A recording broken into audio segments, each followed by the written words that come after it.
नमस्कार बड़ों को प्रणाम छोट मान को स्नेह श्रद्धा। ये आज आम करवा मंदार फूल आ पत्रर मुंडर बाल बाल झड़ी जाऊँगी डैंड्रफ अच्छी बालर चमक आसुनी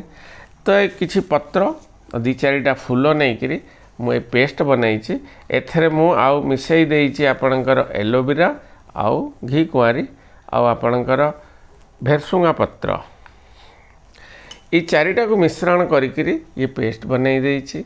बहुत जनकर ये पेस्ट डायरेक्ट लगेले काहर काहर बाल रे अटकी जाई थाए तो ताकू छड़ेवा को हेले पुणी किछि बाल झड़ी जाए तो ताकू भल लागेनी। आपण जेतेबेले भात बनाउचंती जेतेबेले किछि फुटा 4-6 फुटा फुटीछि चाउलटा से चाउल पानीटा को आपण किछि आनिकिरी एथरे मिसई दियंतु तापर ताकू मिसई कि ताकू छाणी दियंतु एइथरे आपण से पेज को आनिकिरी अल्प फुटी थिबा पेज मिसई दियंतु किमा पेज जेतेबेले गाली साइले ताकू पानी टिके मिसई करी पतला करिकिरी एथरे मिसई दियंतु आपणकर चाउल धुआ पानीटा भी बहुत भल बाल पाए तो एटा को पुणी छाणी देबे छाणी देकर एटा अप्लाई करेंगे हेटा को थरे रु दिथर लगेदेवे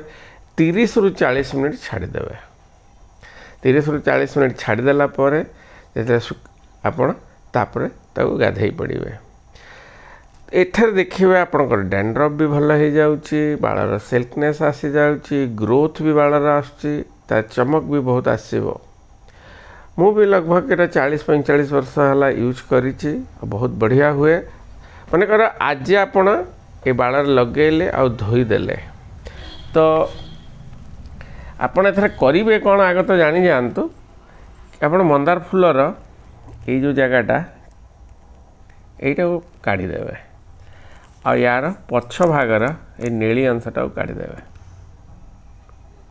यहाँ जिते ग्राइंडिंग करुचे से बढ़िया हम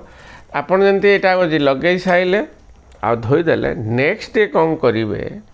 ना यहाँ जमी मुझे हटे देती आपन टिके नड़िया तेल गरम कर पकेबे ताकू तलू को ओल्हे देवे आटा को एमती जाकिकी तेल रे पकईदेवे छिड़ेकी ना पकईदेवे 15 मिनट ताकू छाड़देवे से गरम तेल रे तापर जिते से तेल हल्का हल्का उषुम तार कम हो सेतबेले आपन तेलटा को लगेदेवे चंपी पूरा करी पकेबे तार नेक्स्ट बालटा को नॉर्मल पानी रे धोइबे देखिए एमती करेंगे बालर ग्रोथ बढ़ी बहुत बाल भल हो घना हो चमक आसो ग्लो आपन को बहुत बढ़िया लगे आपण बाल आसिले आपनकर कॉन्फिडेंस सैटिस्फैक्शन भी आसो आशा करे मु भी एटा करुचे आशा करे आपन भी करेंगे भल लगिले वीडियोटा को लाइक शेयर सब्सक्राइब करेंगे पुणी भेट हवा हरि ओम तत्सत।